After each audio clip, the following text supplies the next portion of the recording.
Hello everyone, Miss Adriana back again with another photography video for you. Today I wanted to take some time and introduce you to one of our newest lenses. This is the Tamron 35 to 150 millimeter lens. I'm going to take you through a brief tour of the body of the lens, and then we're going to take a look at some specs.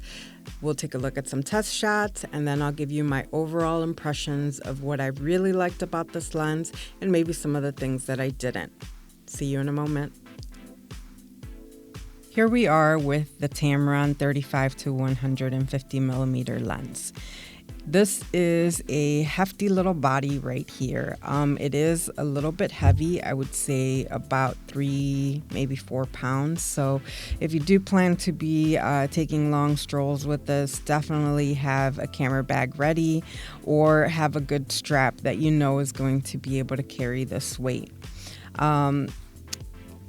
It's got a really nice smooth focus ring, I will say that, and it's got a really nice zoom ring as well. I do love the feel of this lens. It does have a plasticky body, you could say, but it is not a terrible build. You are not, losing anything out on this.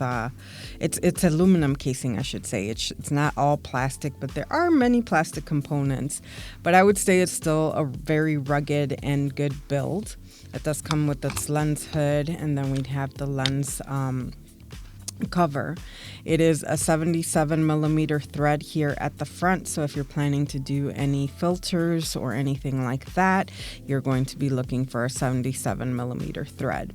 We do always put, of course, the UV protection filter on here just because it helps in case you drop your lens. Usually that's what will crack and not your lens. On the back, we do have our electronic controls, and it's got some nice weather sealing for you. On the side, we don't have a lot of bells and whistles, but what we do have is great. We have vibration control, so this will help to minimize any shake from you moving or breathing.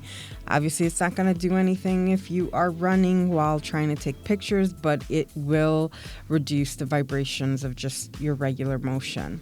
You do also have an automatic to manual focus switch here for those of you that like to switch between. And then we do have a lock here. So this will lock the zoom ring in place. So great for if you are walking around and you have this on your camera and on a strap so that the weight of the barrel doesn't kind of extend while you're walking around and knocking into things. And then you can unlock that. And when it's zoomed out, obviously you can't lock it. You can only lock it when it is at the 35 millimeter range.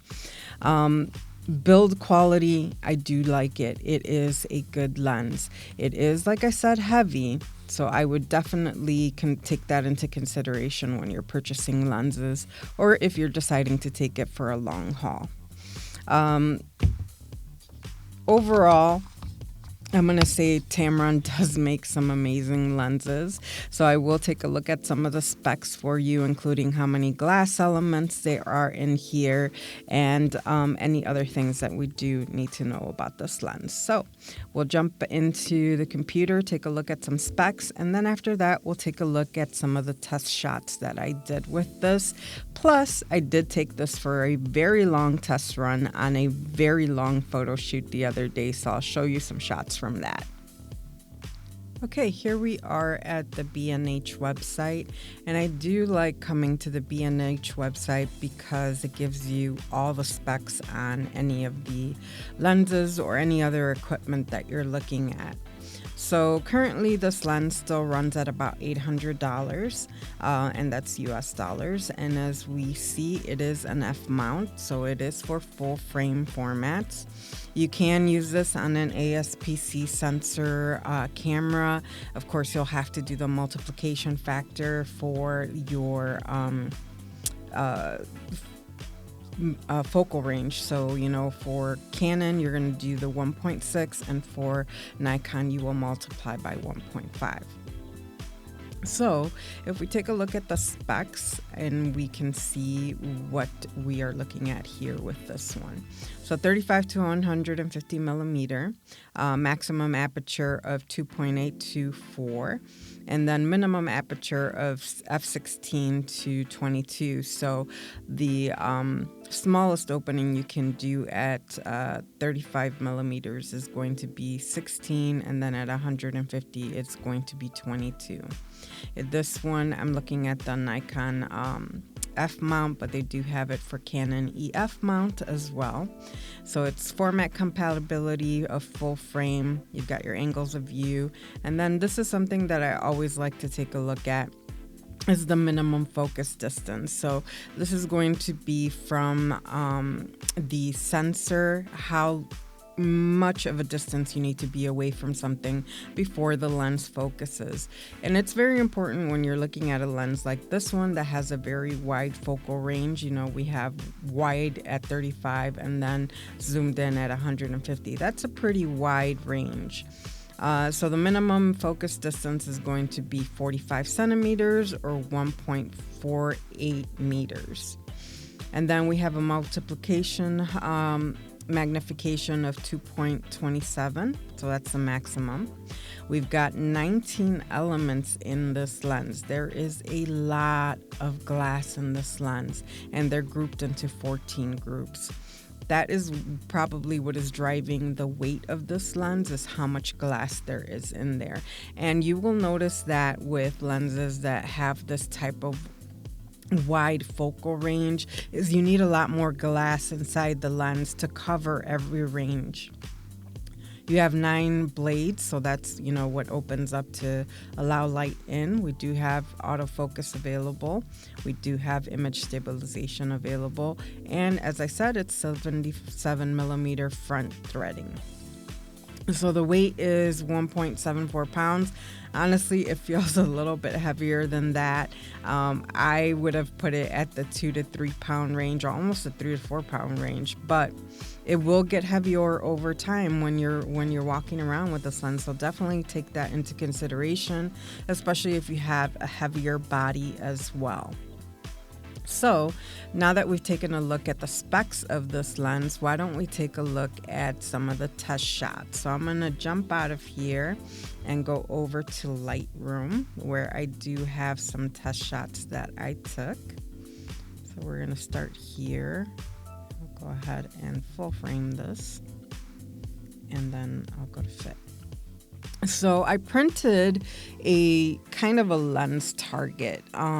It helps you to kind of check to see what your lens is doing at different ranges and different apertures. So I'm going to go to library, because that's where it's going to give me a lot of the metadata. Actually, I may jump out of here and go to, no, this is fine. So if we go to the first image that I took, I usually take images at different focal ranges and different apertures, or I change the shutter speed depending on what I'm doing. So this one I took at ISO, all the images were taken at ISO 400. This is at 35 millimeters with the aperture wide open at 2.8 and 1/750th of a second. So at the widest aperture and widest focal range, we see that it is at 100% magnification, a little soft in the center. If we go to the edges, we see there is a tiny bit of vignetting, but not a lot, not as much as you would think. But it is still fairly sharp in the corners, which is great to see. If we stop down to f4, as we see here, I stopped down to f4, adjusted my shutter speed to 350th of a second, and at the center, we're getting a little sharper. We are definitely not getting a lot of chromatic aberration or color fringing, which is great. And then at the corners, we are still fairly sharp, and at the far corners, we see we're still not getting a lot of vignetting. I wouldn't say this has a lot of barrel distortion, so that's also great to see, especially with this having a longer barrel. And then at 150, or actually, I'm sorry, we're still at 35 millimeter, but at f8, when we stop down to f8, and then we go to 90th of a second, this is a little tiny bit soft, but I think it has to do more with the fact that I was at 1/90th of a second at the 35 millimeter range, but it is still fairly sharp throughout the whole thing, as you can see. And then if we move into the next focal range, so this is at 85 millimeters, and I am at f3.5 at that point because that is all that it will allow me to do. As we move higher into the focal ranges, you will be limited in how far down you can stop with this lens. So at 85 millimeters, 33.5 is going to be the lowest aperture you can use.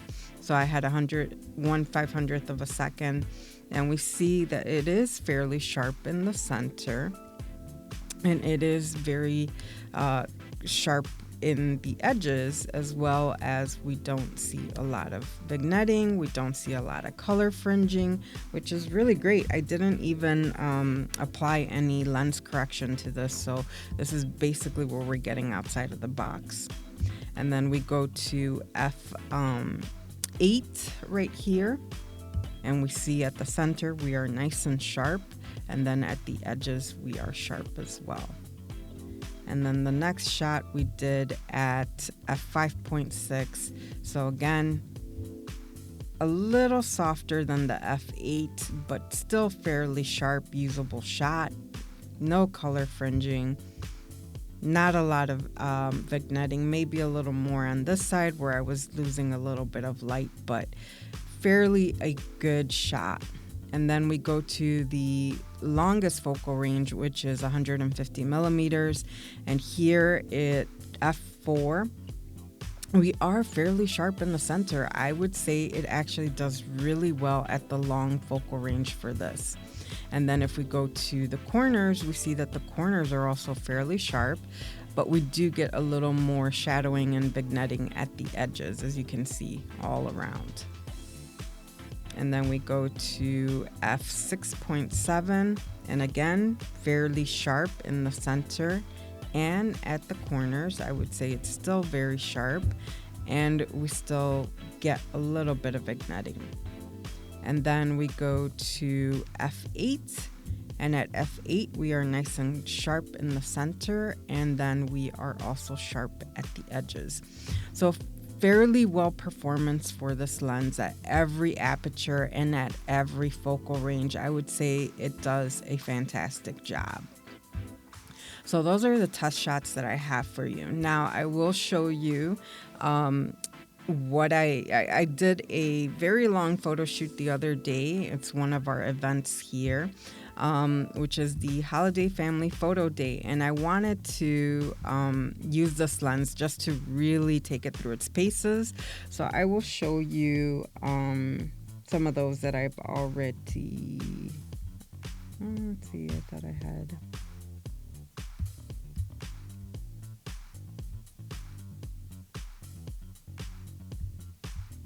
I guess I lost the ones I edited. Okay, so we'll take a look at the ones that are unedited. Well, it did save some of the ones that I edited. So as you can see at 100%, and this is fairly low light. It is not the best lighting situation. So I was at ISO 1000. Here I am at 72 millimeter focal range at f3.3 and 1/60th of a second, and I'm getting very nice sharp detail. If I zoom into 200, we can see that this is still fairly sharp. And I didn't shoot in RAW because I was going to be doing so many shots. I'm going to be doing rapid fire shots, so I didn't want to have the tethering wait. So I ended up doing JPEG. So as you can see, we're still getting fairly good detail. And I would say what I really enjoyed about taking this lens through its paces is that it was very responsive when I was doing autofocusing. It wasn't stalling out on me. It wasn't like, misfiring or finding other areas. If I, focused on something, it automatically focused on it.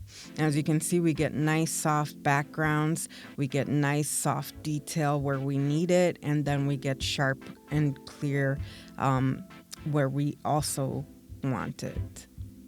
So I really enjoyed this lens. And then we'll take a look at some of the group shots. Sorry about that. The dock always loves to pop up. So I know I took one where it was a challenge because it was a very, very large group. And as we know, with large groups comes lots of complications. So here we are. We have a very large group. And I would say this performed really well. Just look at those smiles. Look at the detail you're getting at f2.8. They're like right on top of each other, and we're still not like fully soft anywhere. Yes, we are a little softer than sharper, but that's because I had to shoot at 2.8. There was just not enough light for f8. But I would say these are still very usable shots. We've got beautiful expressions. We do have a little bit of noise, but that's because I'm shooting at ISO 1000. This is right out of the box. So as you can see, this is before I edited and, compensated for the amount of light I lost. But all in all, this lens performs amazing. I really love it.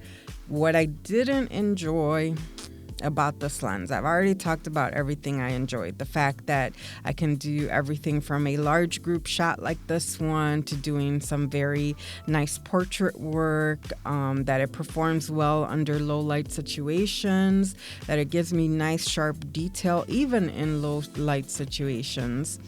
The only thing I would say is this shoot was about 3 hours, a little bit over 3 hours long. By the end, my hand was hurting. It's a heavy lens. And if you put it on a very light body, it is going to kind of offset the weight really dramatically towards the front. Thankfully, I was shooting on the Nikon D800, which is a little bit heavier of a body, so the weight distribution felt a little better. But today when I was taking the test shots, I wanted to do it on the Nikon D5300, which is an ASPC sensor, and that camera body is very light. It is probably half the weight of this lens, and so the weight distribution felt really awkward. Like the body is very small and this lens is gigantic in front of this body. So depending on the camera body that you have, it may make shooting feel a little awkward just because of the weight distribution. It works better with the larger and heavier body, but definitely an overall great lens to shoot with, great detail, and I would definitely check it out. Now, this lens is, since its starts price point is at $800, it does require a credit card for you to be able to check it out, so you would do a credit card authorization. But if you are going to be doing any professional work, if you're going to be doing any model work, this lens is fantastic and it will get the job done. So that is all I had to say about this lens. I hope you really enjoyed this video and that you got some useful information about one of our newest lenses. And I will be doing a couple more videos in the future as we will be adding a few more lenses coming up soon. See you next time.